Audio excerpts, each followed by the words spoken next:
Hi, so my name is Sharon, and I'm going to tell you a little bit about my story. So, grade 9 of my first year of high school, on my birthday, taking the bus home as usual, and crossing the road as usual, and it was a rainy day. I was walking home, and man making a right turn. Didn't see me, couldn't slow down in time, don't know what's going on. We had a little collision, and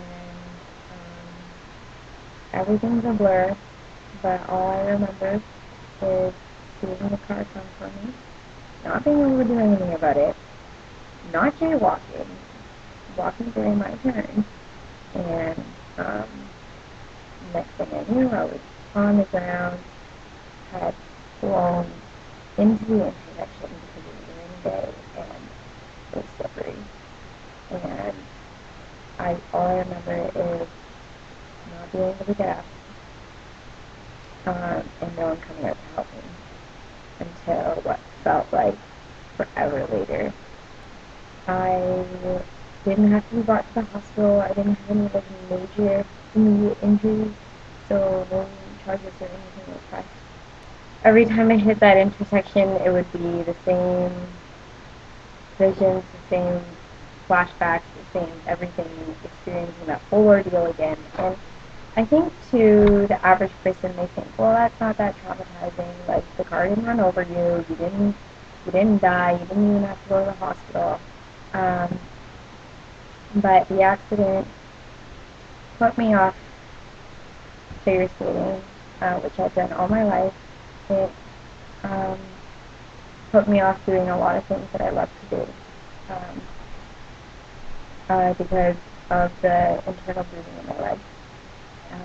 But it's not something we talk about. So I was just bottling up all this pain, and I'm 14, going just transitioning into high school, and trying to find myself, and with everything, I'm holding it all inside and having no one listen to me, having no one hear my voice, starting with the police and starting with that couple that hit me, and then on to my parents and my family. No one wanted to talk about it. I came to notice that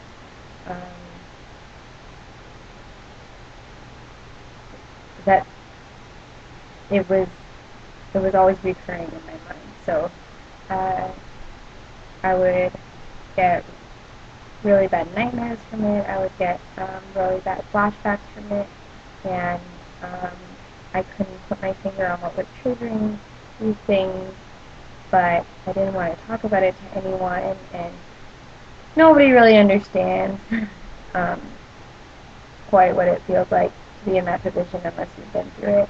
And for a lot of people, like I said, they didn't think it was really that big of a deal. Finally, in my third year of university last year, I realized that it was really taking a toll on my stress. And anytime I was stressed about anything else, I would that constant would be in the back of my mind. It would be constantly haunting me. And it wasn't until then that I finally decided that I needed to see someone about it. So I saw a therapist for about a year about it, and we put our finger on what was triggering these things, what to do with it, and how to cope with it, and to really just get my voice heard for the first time in 6-7 years. But it does get bigger. It doesn't get smaller. The problem, and if it's not addressed in the beginning, it'll only snowball into a bigger thing. And